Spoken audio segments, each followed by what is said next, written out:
Shalom. Welcome to another video. And before I get started, as always, I want to give all praise, all honor, and all glory unto Yahweh, Bahasham, Yahweh Shai, Bahasham, Rakakwadash, and next double honors to the head apostles / elder bishops of the great millstone who teach and who rule well. Peace, blessings, and safety to all you sincere Akim. Keep pushing, keep believing, and keep the faith, regardless of whether people hear or whether they forbear. All right, and this is going to be a quick lesson going into the topic of the book of Esther, chapter 8 and verse 17.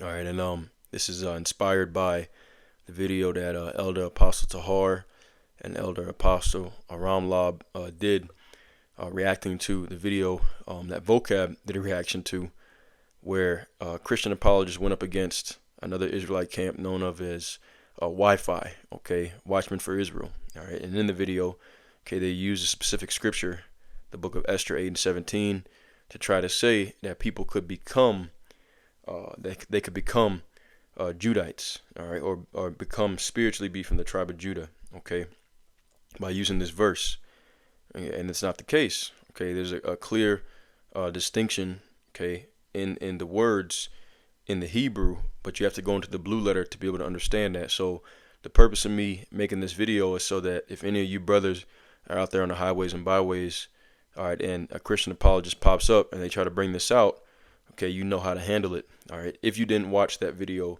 by Apostle Tahar and Apostle Aramlab. So I'm gonna go ahead and dive right into it, and Lord's will is edifying to the elect.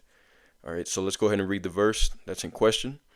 It's the book of Esther 8 and 17, and it reads, "And in every province and in every city, whithersoever the king's commandment and his decree came, the Jews had joy and gladness, a feast and a good day, and many of the people of the land became Jews, for the fear of the Jews fell upon them."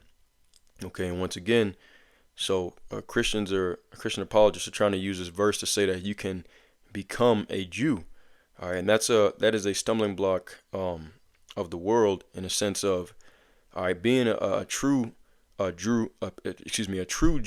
All right, which the real term in the Paleo Hebrew is Yahweh, being from the tribe of Judah. It's Yahweh. All right, you can't become that. You're either a bloodline descendant of Judah, or you're not. Judaism, which is what most people think of when they hear this term of Jew. All right, think of Judaism. All right, which is a religion that is practiced by Amalek. The people that are calling themselves Israelis, they practice Judaism. All right, but it's different. The true Jews, being a Jew is really, or being in the tribe of Yahweh, is a seed line. And you cannot become that. Now, in this verse that's in question, what's happened here is that pretty much the Jews, the true actual biblical tribe of Yahweh, all right, and the two kingdoms that can be attached to them, which is known as the southern kingdom, Judah, Benjamin, and Levi, all right, that they had caused other nations to be in fear, and they forced their customs and religion, upon these different nations, in this scripture, all right. But you cannot physically become a Jew, all right. You're either born that or you're not. So all we got to do to be able to see that is to go here into the Masoretic text. All right, we see the Hebrew words, and we're going to read it. "And in every province and in every city, whithersoever the king's commandment and his decree came, the Jews had joy and gladness, and a feast and a good day, and many of the people of the land became Jews." So you see the word Strong's H 3054, became Jews. It's Yahad. All right, Yahad, which is a different word, from what was originally used up here to speak of the actual descendants of Judah. Here it says Yehudi. It would be Yahweh, which would mean whenever you put a yam behind, in the Paleo Hebrew, whenever you put a yam behind something, all right, it makes it plural. Yahweh, it says Yehudi here. That's a whole different word from the one down there at the bottom. All right, so Yahweh, Strong's H 3064. All right, it says a Jew. It says a Jehudite, a descendant of says Jehuda. Okay, it's Yahweh. All right. So this is an actual physical descendant of the tribe of Yahweh. Okay, a Yahweh or Yahweh, and then the plural will be Hayadayim. All right. So we go back. All right, we go back, and we go down to the word became Jews. Okay, it's translated into the word became Jews. It's a whole different word. I click on it, Strong's H3054, and see it's even a verb. It's not a noun. So this word is a verb that means to become a Jew in fact or in fraud, and really it says to become Judaized or Judaized. All right, which means what? Okay, that you are now following the customs of the tribe of Yahweh. Okay, but you can't physically change your bloodline. All right, an Edomite cannot become an actual Judite. Okay, even within the tribes of Israel. Okay, a Ephraimite, someone who's from the tribe of Ephraim, even though he's an Israelite, you can never become of the tribe of Yahweh. You're born whatever you are. Okay, and you see that's why they put the distinction. There's two different words, okay, that are translated into that word Jew. Okay, so let's go back down. The first one that was used is the Jews had. It's translated into the Jews had, and that word, it says Yehudi, but it's Yahweh. All right, or Yahweh, okay, which means a Judite, okay, someone that actually physically descends from the tribe of Judah, or Yahweh, okay, in the Paleo Hebrew. And then down here, okay, the word that was translated into became Jews is a verb, okay, it says Yahad. All right, so they were Judaized, meaning that they were forced, okay, to take on the customs of the tribe of Yahweh and the rest of the southern kingdom. Okay, and then we go back down, see, continue on. It says, for the fear of the Jews, the actual, okay, Yahweh, all right, Yahweh, okay, see that word is used again for the physical bloodline descendants, fell upon them, all right. So, I'll close this out and we'll reread it again, and it makes sense.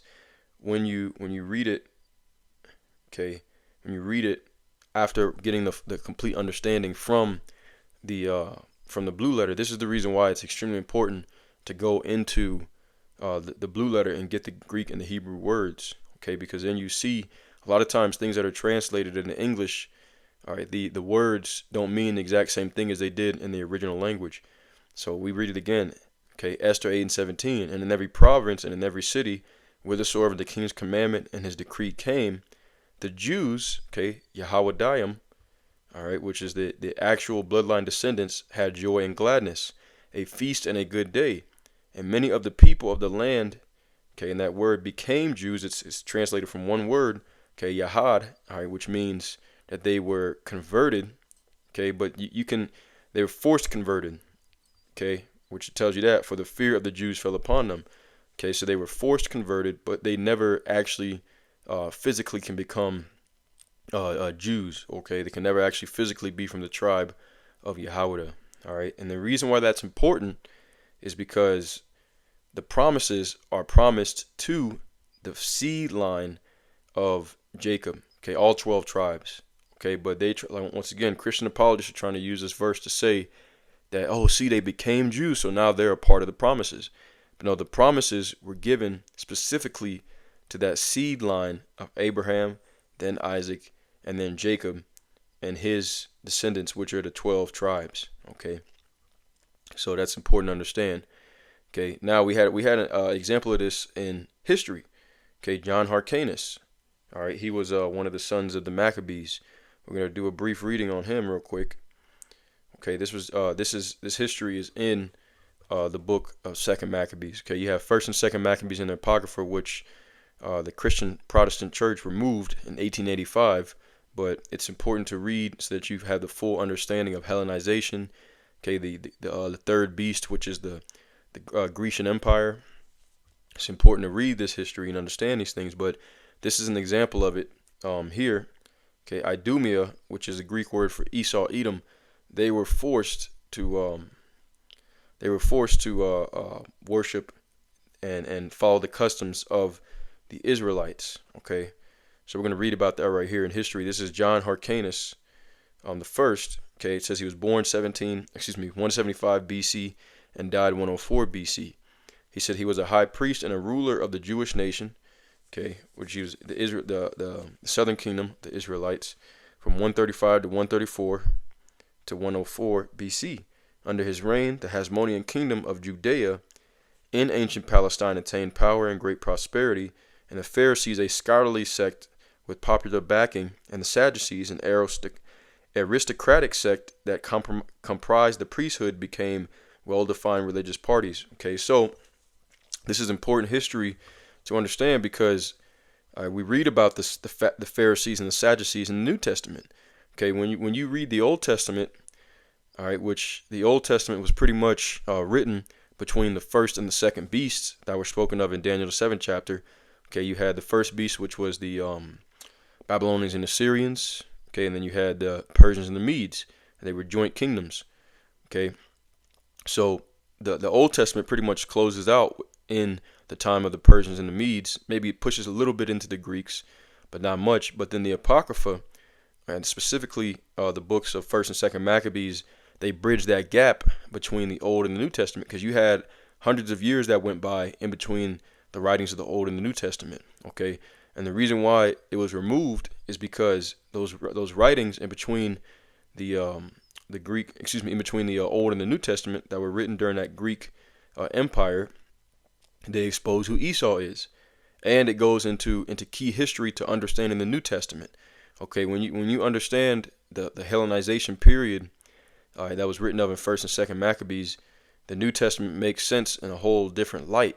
All right, this is history that Christians are ignorant of, and a lot of them are ignorant of it willfully. All right, but that's the reason why they removed it, because when you read it, it makes sense, and it really destroys the concept of supersessionism. All right, replacement theology.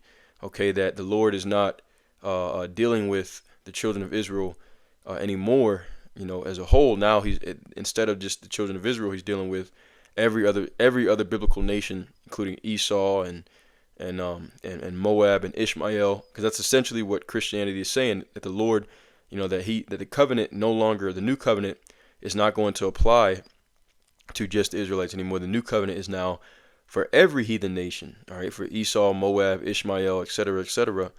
All right, and there's nowhere in the scriptures that say that. Okay, but because Christians are ignorant of the Hellenization period and the Greek, the books that are written of in the Greek captivity, the Greek Empire, all right, it makes it so that they're able to be tricked. All right, they're able to be fooled, so that when they read the term Gentiles, they automatically assume, okay, it's talking about the actual Gentiles, like Edomites and Moabites, like I said. Okay, but when you read this history, you understand these things. Okay, this history sets the foundation for the New Testament. So, anyways, let's read this again. John Hyrcanus I was a high priest and ruler of the Jewish nation from 135 or 134 to 104 BC. Under his reign, the Hasmonean kingdom of Judea in ancient Palestine attained power and great prosperity, and the Pharisees, a scholarly sect with the popular backing, and the Sadducees, an aristocratic sect that comprised the priesthood, became well-defined religious parties. Okay, continuing on. Hyrcanus was the youngest son of Simon Maccabeus. These were a family of men from the tribe of Yehoiada that had rebelled against the Greek Empire. Okay, at that time, it says Hyrcanus was the youngest son of Simon Maccabeus, and thus a member of the Hasmonean dynasty, so called after an ancestor named Hasmoneus. In 137 BC, he and his brother Judas commanded the force that heroically repelled the invasion of Judea, led by Sendupus, the general of the Syrian king Antiochus VII. In 135, Hyrcanus' brother-in-law Ptolemy, the governor of Jericho, assassinated Hyrcanus' father and two elder brothers. Hyrcanus then succeeded to the high priesthood and the supreme authority in Judea. The remainder of Hyrcanus' reign was marked by his efforts to punish his enemies, ward off the Syrians, and enlarge Judea's boundaries. Although he struggled in vain to destroy Ptolemy He successfully thwarted Syrian incursions by alliance with Rome and conquered the unfriendly neighboring territories of Samaria and Idumea. He forced Idumea to convert to Judaism, the first example of conversion imposed by the Jews in their history. All right, which we just read in Esther, the 8th chapter, but this was in a mass scale. All right, it says, upon his death, Hyrcanus was succeeded by his eldest son, Aristobulus I. Hyrcanus' reign was the last under which Judea was a powerful and united state. Okay, yeah, pretty much after that, okay, the Greeks and Romans had completely took over. All right, but okay, it says he forced Idumea to convert to Judaism. All right, this is what we read in Esther is kind of like a microcosm of what happened here during the Greek Empire. Okay, and the book of Esther is written during the time of the Persians and the Medes. Okay, it's important. Once again, it's important to read and understand all of this history in order to really understand everything that led up to the New Testament. Okay, but once again here, and you see, okay, Hyrcanus, John Hyrcanus, he forced the Edomites to practice Judaism. Okay, it means he forced them to follow their customs. All right, but this does not make them biblical Israelites. Okay, just because you're forced to follow the customs of the Israelites doesn't make you an Israelite. Okay, and that's how it's going to be in the kingdom ultimately. All right, in the kingdom, the different nations are going to be forced. Okay, they're going to be forced to follow the customs of the Israelites. All right, but they're still not going to be Israelites. The promise is the new covenant is still only going to be for the Israelites. All right, this is Haggai chapter 2. Oh, matter of fact, it's like it. Haggai chapter 2 is what I meant to go to. Let me see. Let me just type it up. All right, Haggai 2, and I'm gonna go ahead and start at verse 21. Okay, speak to Zerubbabel, governor of Judah, saying, I will shake the heavens and the earth. And when you go to the blue letter on that word Zerubbabel, I believe it means sowed in Babylon, meaning speak to those who are in Babylon. This is kind of like a double prophecy. Yep, here it is, right? Okay, so that word Zerubbabel, outline biblical usage. All right, it says sown in Babylon. Okay, it says Strong's definition, descended of Babylon, i.e., he was born there, an Israelite. Okay, so he's saying speak to the Israelites that are in Babylon. Okay, and this is a future prophecy. All right, because if I'm not mistaken, this prophecy was actually written during the time of the Persians and the Medes. And a brother, correct me if I'm wrong on that, but the Haggai was a prophet that was prophesying he was prophesying during the time of the Persians and the Medes. So ancient Babylon had already been taken down during this time period. Okay, if I'm not mistaken. But anyways, we know this is talking about future prophecy. Okay, he's speaking to those of us really today that are here in the daughter of Babylon. Speak to Zerubbabel, governor of Judah, saying, I will shake the heavens and the earth, and I will overthrow the throne of kingdoms, and I will destroy the strength of the kingdoms of the heathen. So also, obviously, how we know it's talking about future prophecy. This has not happened yet. And I will overthrow the chariots and those that ride in them, and the horses and their riders shall come down, every one by the sword of his brother. All right, so this is what we always talk about. Okay, civil war. All right, this is the daughter of Babylon, America.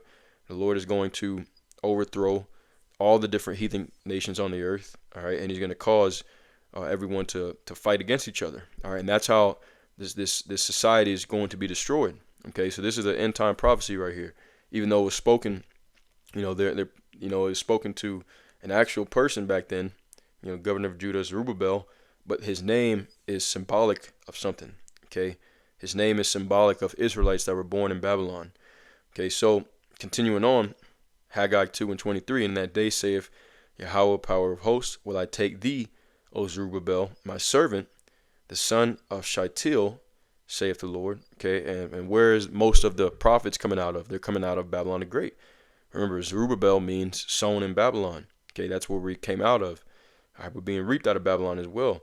So he says, in that day will I take thee, my servant, okay, saith the Lord, and will make thee as a signet, for I have chosen thee, saith the Lord of hosts. And a signet is like a sign. Okay, so, the prophets being rose up out of Babylon, America, Babylon the Great, okay, are a sign unto all the 12 tribes scattered abroad, okay, worldwide, that the Lord is getting ready to do what he says he's going to do here in Haggai 2 and 22, okay? And when that happens, all the nations are going to be forced to be Yahad, all right? They're going to be forced to be follow the customs of the Israelites, okay? Once the Lord destroys this place, he's going to take over the earth. This is Micah 4 and 1. But in the last days it shall come to pass that the mountain of the house of the Lord shall be established in the top of the mountains, and it shall be exalted above the hills, and the people shall flow unto it. All right, and mountains and hills are symbolic code words for governments. Okay, mountain being a larger government and hill being a smaller government. Okay, so the mountain, the government, the tabernacle of David, all right, shall be established on top of all the different heathen rulerships. Okay, of all the different heathen governments. Okay. It says, verse 2, and many nations shall come and say, come and let us go up to the mountain of the Lord and to the house of the God of Jacob, and he will teach us his ways, and we will walk in his paths. For the law shall go forth out of Zion, and the word of the Lord from Jerusalem. Okay, so all of the nations around the earth are going to be Yahad. All right, they're going to be forced, okay, to follow the customs of the Israelites in the time to come. Okay. Let's go ahead and get another scripture on that. We'll get ready to close out. Zechariah chapter 14. And I'm going to skip down to verse 9. All right. And it's titled, it says, God will be king over all. Okay. The true God, all right, the Heavenly Father, okay, will be king over everything, over all the earth. All right. And he already is, but, he's going to make his will is going to be done here on earth as it is in heaven. Okay, Zechariah 14 and 9. And the Lord shall be king over all the earth, and in that day shall there be one Lord, one power. His name is Yahweh, and his name one. Okay, so it's not going to be, no one's going to be worshiping Allah, Buddha, Hindu goddess Shiva, okay, white Jesus. Okay, no one's going to be doing that. They're going to be worshiping the Heavenly Father Yahweh, okay, and his son Yahweh Shai. All right, they're going to be forced to follow the customs of the Israelites. Okay, just like we saw in those two examples. All right, this is Zechariah 14 now in verse 13. And it shall come to pass in that day that a great tumult from the Lord shall be among them. Tumult meaning like conflict. And they shall lay hold everyone on the hand of his neighbor, and his hand shall rise up against the hand of his neighbor. Okay, so the same thing we just read in Haggai chapter 2. All right, civil war. Okay, that's how the Lord is going to destroy the kingdom of the heathens by raising them up against each other. Verse 14, and Judah, Yahweh also shall fight at Jerusalem, and the wealth of all the heathen round about shall be gathered together, gold and silver and apparel in great abundance. Okay, it says, and so shall the plague be of the horse, of the mule, of the camel, and of the ass, and of all the beasts that shall be in these tents as this plague. And it shall come to pass that everyone that is left of all the nations which came against Jerusalem shall even go up from year to year to worship the King, Yahweh, okay, power of host, and to keep the Feast of Tabernacles. So they're going to be Yahad, okay, they're going to be forced to be Judaized, okay, they're going to be forced to follow the customs. Ain't nobody going to be celebrating no Christmas, ain't going to be no Easter, no pagan holidays, Hallows Eve, none of that, okay, July 4th, none of that, man. None of that is going to happen in the kingdom of heaven, okay.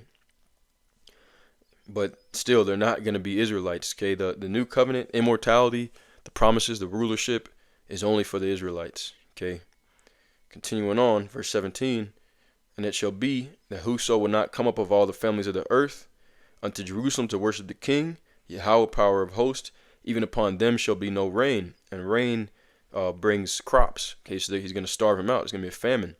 And if the family of Egypt go not up and come not, that have no rain, there shall be the plague, wherewith the Lord will smite the heathen that come not up to keep the Feast of Tabernacles. This shall be the punishment of Egypt, and the punishment of all nations that come not up to keep the Feast of Tabernacles. All right, Egypt represents pretty much the adversaries of the children of Israel, man. Okay, which in today's time, Esau, Edom. Which is the reason why, I'll come right back, tells you in Joel the 3rd chapter, which Joel chapter 3 is going into Armageddon or World War 3. Tells you in Joel the 3rd chapter, okay, says right here, verse 19, Egypt shall be a desolation, and Edom shall be a desolate wilderness, because they're one and the same. They're tied together. Okay, ancient Egypt was our adversaries, ancient Egyptians. Okay, Mizraim. Okay, and Esau Edom is the ruler over spiritual Egypt today, modern day Egypt. Okay, so the Lord is going to bring destruction upon Esau. Egypt shall be a desolation, and Edom shall be a desolate wilderness for the violence against the children of Judah, because they have shed innocent blood in their land. But Judah shall dwell forever, and Jerusalem from generation to generation. All right. So let's go back. All right, Zechariah 14. So these Edomites and every other heathen nation is going to be forced to follow the customs of the Israelites in that day. Okay, Zechariah 14 and 18. And if the family of Egypt go not up and come not, that have no rain, there shall be the plague wherewith the Lord will smite the heathen that come not up to keep the feast of tabernacles. This shall be the punishment of Egypt and the punishment of all nations that come not up to keep the feast of tabernacles. In that day shall there be the bells of the horses, holiness unto Yahweh, and the pots in Yahweh's house shall be like the bowls before the altar. All right. So pretty much the whole earth is going to be giving sacrifice to the Lord in that day. All right. All the heathen nations will be forced. Okay. They're going to be Yahad. They're going to be forced to become Judaized, or you could say follow the customs of the Israelites in that time. Or the Lord is going to starve them out with famine and destruction and death. All right. So, once again, two different topics I went into, but just to reiterate that Esther 8 and 17.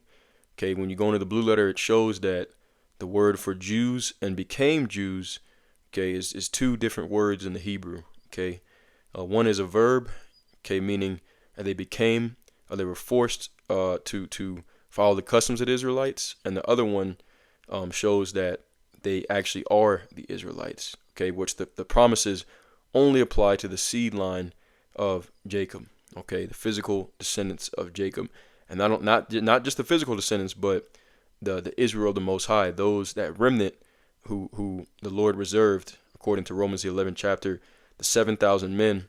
Okay, which 7 is the number of completion. Okay, the complete number of men that will not bow the knee to Baal, to the idolatry and iniquity, wickedness. All right. So, anyways, okay, Lord's will was edifying. Gave you a little history lesson. Lord's will is edifying. As always, I want to give all praise, honor, and glory to Yahweh, by Hashem, Yahweh Shai, by Hashem Rakakwadash. And until next time, Shalom.